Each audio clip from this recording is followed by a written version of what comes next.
Bom, gente, na aula de hoje, nós terminamos ali a parte da linguagem, na página 268, né?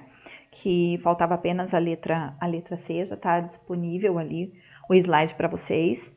E fizemos a número 4 ali, né? Que era a última, que versava também sobre conjunções e advérbios. Eu recapitulei brevemente ali o que é uma conjunção, né? Que só para que vocês possam relembrar, que são aquelas palavrinhas invariáveis que servem para conectar as orações, né? Ou dois termos de mesma função sintática, né? Dentro da minha oração. E advérbios, né? Que são o quê? São aquelas palavras que modificam um verbo, né? Um adjetivo ou até mesmo outro advérbio. E são divididos em modo, intensidade, lugar, tempo, negação, afirmação, dúvida, né? Tem esses vários tipos de advérbios aí. Por fim, terminamos essa parte aqui do editorial, né? Vimos ali o editorial em resumo, né? Que a finalidade é expressar a opinião do jornal, da revista, da rede de TV a respeito de assunto discutido na sociedade ou noticiado na mídia. O livro traz para vocês as principais características ali na página 269, né? Texto de gênero jornalístico impessoal, predominantemente argumentativo, de responsabilidade de veículo, do veículo em que é publicado, né? Por isso, não é assinado por uma pessoa. É composto, em geral, de introdução do tema, tese, corpo e conclusão, aquele esquema que vocês já conhecem, né? O corpo do texto ou desenvolvimento, como vocês queiram chamar, se alterna em argumentos e também em contra-argumentos. Vocês já conhecem os diversos tipos de argumentos que eu já passei para vocês lá em produção de texto também.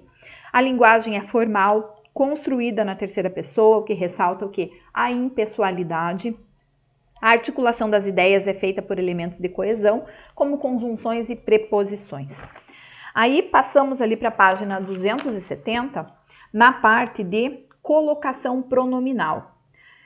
Eu expliquei para vocês as principais diferenças ali, fizemos alguns exercícios, esse da página 270, o A e o B, né, da número 1, e eu expliquei para vocês as principais diferenças ali entre próclise, mesóclise e ênclise, né? Essas explicações vocês têm aqui no livro de vocês, bem como a definição, né? O que é uma colocação pronominal?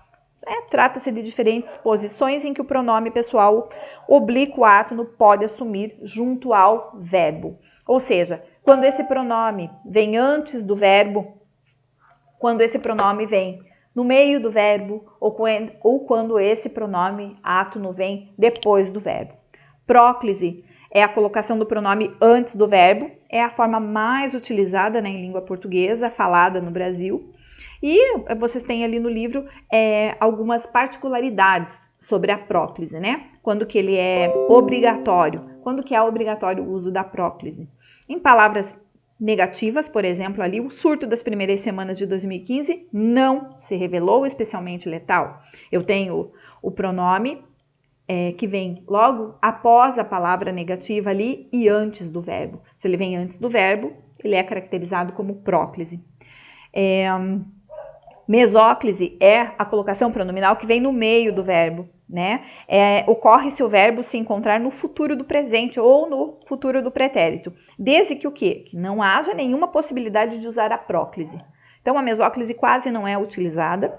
Se não houver possibilidade de usar a próclise, né, de colocar o pronome antes do verbo, aí sim eu coloco ele no meio do verbo. Como exemplo aqui, enviar-te-emos os folhetos com instruções para evitar a proliferação do Aedes aegypti. O verbo aqui está no futuro do presente.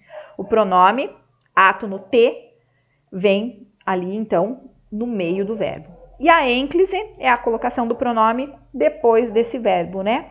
E um exemplo, apresentei-lhe o meu irmão. O pronome átono lhe vem depois do verbo apresentar, né? Sabemos que a língua portuguesa é falada em muitos países além do Brasil e que as regras, né, dessa colocação pronominal são as mesmas em todos eles, né? Para isso, nós tivemos aquele acordo, né, da língua portuguesa lá para padronizar.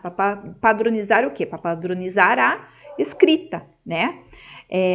Mas, né, o modo de falar ali, a língua falada é diferente em cada país. Ela é diferente não somente em cada país, mas em cada região, né? Em cada região. Em Portugal, por exemplo, os falantes usam, né, com naturalidade no cotidiano a ênclise e a mesóclise também. Já aqui no Brasil, nós usamos preferencialmente a próclise. Em todos os casos, mesmo naqueles que a norma padrão determina que se use a ênclise, como no começo ali de períodos, né, e após as pausas, né, como é o caso do uso da ênclise, nós acabamos não utilizando, né?